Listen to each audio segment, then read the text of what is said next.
जो भूमि सर्वे हो रहा है भूमि सर्वे में बहुत तरह का पैसा का घोटाला हो रहा है। पैसा के बल पर भूमि सर्वे हो रहा है। तमाम अंचलों में सभी कर्मचारी, सरकारी अमीन तथा सीओ के द्वारा ये सर्वे के नाम पर पैसा का लूट किया जा रहा है। अच्छा, तो यह सुधार नेताजी कैसे होगा? यह सुधार पूरे गांव घर घर में जाकर के डोर टू डोर घूमने पर होगा। सरकारी कर्मचारी जाकर के, अमीन जाकर के नक्शा लेकर के पूर्वजों का जमीन को देख करके सही सलामत काम करें, बिना पैसा का, बेरिश्वत का। घर में बैठे प्रशासन के तमाम लोग अगर भ्रष्टाचार, घोटाला जो अभी बताए कि जमीन सर्वे पर तमाम प्रकार के घोटाला हो रहा है, तो इसका सुधार कैसे होगा? इन पर कार्रवाई कौन करेगा? पब्लिक करेगा या कोई ऊपर के पदाधिकारी? नहीं, सरकारी कर्मचारी ही करेंगे। सरकार जब ऊपर से टाइट होगी, बिहार सरकार, पटना की सरकार, तब जिला स्तर पर भी टाइट होगा। यहाँ के एसपी डीएम टाइट करेंगे, डीडीसी टाइट करेंगे। जब तक डीएम लगाम नहीं लगाएंगे तब तक यहाँ के सीओ कर्मचारी पर कोई लगाम नहीं है, कोई यहाँ के थाना प्रभारी पर लगाम नहीं है। जब तक ऊपर एसपी डीआईजी पर लगाम नहीं होगा तब तक यहाँ के थाना प्रभारी, सीओ, बीडीओ पर कोई लगाम नहीं होगा। तो आप देख रहे हैं DX मीडिया नेटवर्क। इस समय मैं नरकटियागंज अनुमंडल में मौजूद हूं और यहाँ पे भारतीय कम्युनिस्ट पार्टी के यहाँ पे नेता लोग हैं।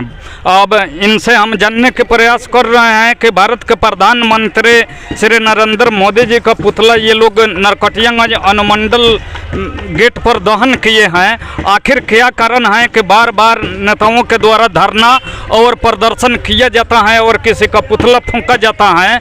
और क्या समस्या है कि हरदम बिहार में धरना, प्रदर्शन और आंदोलन होता ही रहता है? आइए हम नेताजी से जानने के प्रयास कर रहे हैं क्या कारण है कि आप मोदी जी का पुतला आप लोग फूंके? मैं गंगा प्रसाद वर्मा और सुनील कुमार वर्मा, भारतीय कम्युनिस्ट पार्टी नरकटियागंज अनुमंडल प्रभारी। आज हम लोगों का पूरे बिहार में आज सभी प्रखंड मुख्यालयों पर, अनुमंडल मुख्यालयों पर तथा विभिन्न बाजारों में आज मुख्य जगह पर हम लोगों का आज पुतला दहन किया गया प्रधानमंत्री नरेंद्र मोदी जी का। प्रधानमंत्री का पुतला दहन करने का क्या कारण, क्या मांग है? प्रधानमंत्री से हम लोग यही मांग है कि पूरे भारतवर्ष में अपराध बढ़ गया है, महंगाई बढ़ गया है, बेरोजगारी बढ़ गया है, महिलाओं पर अत्याचार, जुल्म हो रहा है, छात्रों को पढ़ाई शिक्षा नहीं मिल रही है, नौजवानों को काम नहीं मिलता है, बेरोजगारी बढ़ गई है, किसानों को सुविधाएं नहीं मिलती है, समय पर खाद बीज नहीं मिलता है, किसानों का 50,000 से 1 लाख रुपया तक का लोन माफ नहीं किया गया और कारपोरेट घराने का 16,000 लाख करोड़ रुपया माफ कर दिया गया। किसानों को जेल भेजा जा रहा है, किसानों को कोई सरकार से सुविधा नहीं मिल रही है, राशन की राशन, तमाम इंदिरा आवास वगैरह में बिना पैसा का काम नहीं होता है। राशन नहीं मिल रहा है, बहुत जगह राशन में बहुत कमी आ रही है, बहुत तरह के सरकार द्वारा छांटा जा रहा है,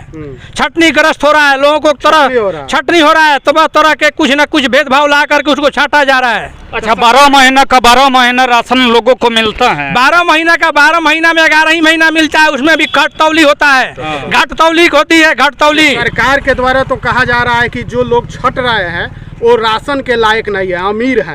वो लोग भी सरकार एक तरफ कहती है कि 10 लाख रुपया तक के लोगों को लगता है कि वो लोग अमीर आदमी हैं और सरकार का टैक्स देंगे। जो 10 लाख 9 लाख के नीचे हैं वो तो गरीबी रेखा में ही आते हैं, गरीबी रेखा के नीचे है, गरीबी रेखा के नीचे, उनको भी छांटा जा रहा है, उन्हें जो कि नहीं छांटना चाहिए। अच्छा, अभी जो भूमि सर्वे हो रहा है, भूमि सर्वे में बहुत तरह का पैसा का घोटाला हो रहा है। पैसा के बल पर भूमि सर्वे हो रहा है। तमाम अंचलों में सभी कर्मचारी, सरकारी अमीन तथा सीओ के द्वारा ये सर्वे के नाम पर पैसा का लूट किया जा रहा है।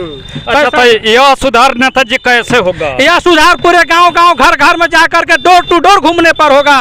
सरकारी कर्मचारी जाकर के, अमीन जाकर के नक्शा लेकर के पूर्वजों का जमीन को देख करके सही सलामत काम करें, बिना पैसा का, बेरिश्वत का। एक और चीज आप बोले हैं कि आवास योजना का लाभ नहीं मिल रहा। सरकारी आवास योजना का जो पहले लाभ मिलता था, जो आवास बंद हो गया है, उसमें भी पैसा जो देते हैं उनका नाम आता है, जो पैसा नहीं देते उनका नाम नहीं आता है। इंदिरा आवास सहायक और बीडीओ के द्वारा नाम काट दिया जाता है। एक सवाल का 17 तेजस्वी यादव भी शासन कर चुके हैं और उनके साथ आपकी भी पार्टी थी गठबंधन में, तो उस समय इसका समाधान क्यों नहीं किया गया? उस समय समाधान नहीं कि सरकार सही ध्यान नहीं देता। सरकार में अफसरशाही बढ़ गया है, सरकार के पदाधिकारियों पर निरंकुश नहीं है, सरकार के पदाधिकारी जो भी हैं बिहार सरकार के निरंकुश हैं, निरंकुश उन पर होनी चाहिए। अच्छा, तो पैसा के घोटाला में तो साता में आपके विधायक विधानसभा में बैठते थे ना, आवाज उठाए हैं। हमारे भी विधायक बैठते थे लेकिन उनका नहीं चलता था, उस समय भी वो लोग विपक्ष में उपाय लगाया है। 17 माह तो आपका शासन रहा है ना, इससे पहले सरकार में लोग उसका हमेशा उजागर किए हैं, जहाँ भी घपला घोटाला होता है वहाँ उजागर किया जाता है भारतीय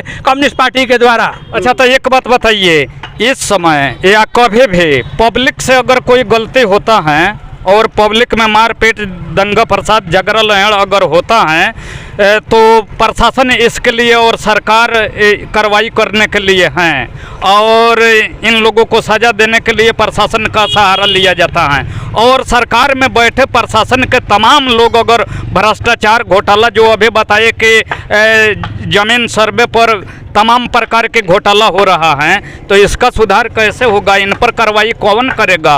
पब्लिक करेगा या कोई ऊपर के पदाधिकारी? नहीं, सरकारी कर्मचारी ही करेंगे। सरकार जब ऊपर से टाइट होगी, बिहार सरकार, पटना की सरकार, तब जिला स्तर पर भी टाइट होगा। यहाँ के एसपी डीएम टाइट करेंगे, डीडीसी टाइट करेंगे।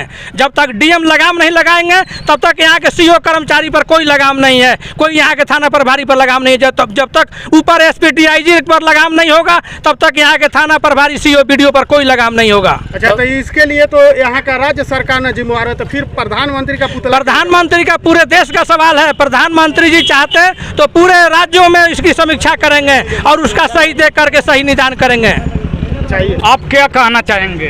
हम यही कहना चाहेंगे कि जो भी भ्रष्टाचार हो रहा है, महंगाई बढ़ रहा है, कन्या ब्याह में लूट खुट हो रहा है, अच्छा, इस पर रोक लगाया जाए।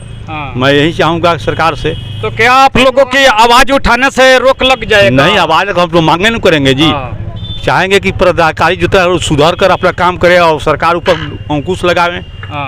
अच्छा, जो अनुदान मिल रहा है कन्या विवाह के लिए, वो नहीं मिल रहा है ना, उचित मात्रा में नहीं मिल रहा है। उसमें लोग खसोट कर रहा है सब। जो 40 से 50 हज़ार मिल रहा है, 30-40 हज़ार रुपया मिला, 10 हज़ार लोग ऊपर से ऊपर खा जा रहा है।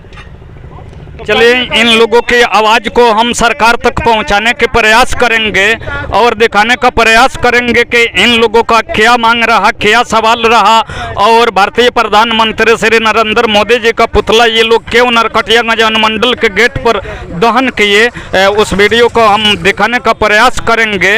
अब सरकार से निवेदन है कि इन लोगों की मांग को अगर पूरा करने के लायक हो तो पूरा करें। चारों तरफ धरना और प्रदर्शन और आंदोलन बिहार में बराबर होते ही रहते हैं, तो कहीं ना कहीं सरकार में कुछ कमी जरूर है, इसलिए धरना प्रदर्शन और आंदोलन होता है। नरकटियागंज से मैं RDX मीडिया नेटवर्क में इस रिपोर्ट को दिखाते हुए मैं राजेश गुप्ता। जय हिंद, जय भारत।